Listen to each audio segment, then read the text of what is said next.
جناب ابراہیم کی یہ عادت تھی کہ وہ ہفتوں میں طے کرتے تھے، لیکن حضور آج جو 16,000 کا لشکر لے کے چلے ہیں جناب ابراہیم ابن مالک اشتر، تو آج ان کا عجیب انداز ہے۔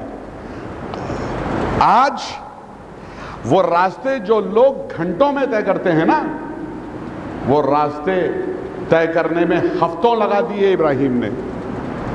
جو راستہ 1 گھنٹے میں آدمی چلتا ہے، وہ راستہ 1 ہفتے میں طے کیا جناب ابراہیم نے۔ بہت سست رفتاری سے چلے، مولا کائنات کے شاگرد تھے نا، بہت دھیمی رفتار سے چلے، اور زیادہ دور نہیں گئے تھے کہ دشمن جو کوفے میں موجود تھے، شمر بن ذی الجوشن، محمد ابن اشس، شیش ابن ربعی، حسین ابن نمیر، یہ تینوں چاروں بدماش، شمر دوڑا گیا حسین ابن نمیر کے پاس کہ میاں حسین اٹھو، دروازہ کھولو، کیا بات ہے؟ کہ دیکھو اب ابراہیم کافی دور چلے گئے ہوں گے، عادت سے واقف تھے، جانتے تھے کس رفتاری سے انسان چلتا ہے جنگ کے لیے۔ کہا کہ چلو اب ابراہیم کافی دور چلے گئے ہوں گے، میں بہت دنوں سے اس موقع کی تلاش میں تھا کہ مختار سے ابراہیم جدا ہوں تو یہ موقع کا فائدہ اٹھا کے دارالامارہ پہ قبضہ کر لیا جائے۔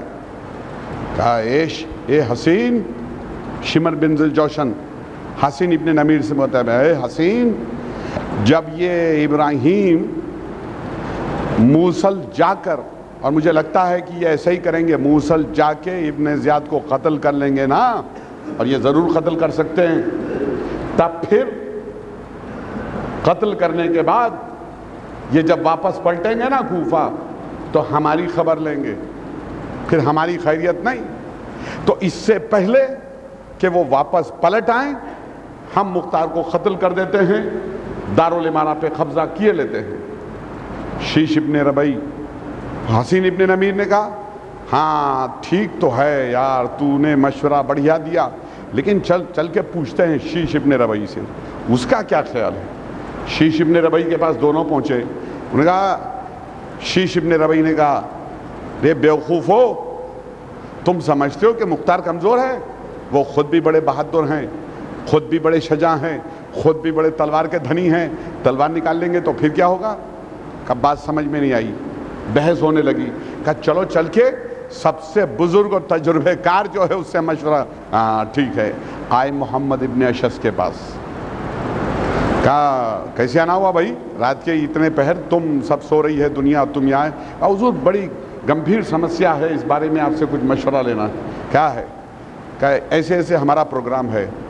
تو محمد ابن اشس تجربہ کار تھا، ایکسپیرینسڈ مین، اس نے کہا ایسی حماقت مت کر بیٹھنا، سمجھتے ہو کہ مختار کمزور ہے؟ نہیں، بڑا فراست والا آدمی ہے، ایسا نہ ہو کہ ہمارے منصوبے پہ پانی پھیر دے، وہ خود بھی بڑا بہادر ہے، لہٰذا اپنی چپ چاپ گھر میں بیٹھے رہو۔ تسلی نہیں ہوئی بزرگ آدمی کے مشورے کی۔ شمر بن ذی الجوشن، حسین ابن نمیر محمد ابن اشس کے گھر سے واپس پلٹ آئے۔ آپس میں پھر حسین ابن نمیر نے کہا نہیں یار، یہ تو بڈھا ہو گیا ہے، ایسے ہی مشورہ دیتا، ڈرپوک ہے، کیا کرنا چاہیے؟ کہا نہیں، حسین ابن نمیر نے ترکیب نہیں، شیش ابن ربعی نے ترکیب بتلائی، یار دیکھو چلتے ہیں، مختار کے پاس جائیں گے، سب سے پہلے کہیں گے ان سے ہمارے غلام ہمیں واپس لوٹا دو، سب سے پہلا ہمارے غلام ہمیں واپس لوٹا دو۔ وہ پوچھیں گے کیوں لوٹا دوں بھائی، معاہدہ ہوا تھا، کانٹریکٹ تھا۔ تو کہیں گے بھائی آپ کی نماز الگ، ہماری نماز الگ، دیکھیے نماز الگ وہیں سے ہوئی، شاید وہیں سے ہوئی، کہ آپ کے نماز پڑھنے کا طریقہ الگ ہے، ہمارا الگ ہے، ہم آپ کے پیچھے نماز نہیں پڑھ سکتے، لہٰذا ہمارے غلاموں کو ہمیں واپس لوٹا دیا جائے۔ کہا ہاں چل کے کہتے ہیں، اگر جناب مختار نے ڈرا ہوا سا جواب دیا، سہما ہوا سا جواب دیا، تو ہم سمجھیں گے مختار ڈر گئے ہیں، ہم حملہ کر دیں گے، دارالامارہ پہ قبضہ کر لیں گے، تمام قاتلان امام حسین یہ سب پروگرام میں شریک. اور اگر انہوں نے تگڑا سا جواب دیا ہمت والا تو بھائی دیکھا جائے گا. تو کہا اچھا جا کے پوچھے گا کون؟ کہا میاں شمر تم جاؤ. ارے میں کیوں جاؤں بھائی، تم جاؤ. ارے میں کیوں جاؤں، تم جاؤ. تو حسین ابن نمیر راضی ہوئے جانے کے لیے. حسین ابن نمیر پہنچے. کہا حضور مختار ہمارے غلام ہمیں واپس لوٹا دیجئے.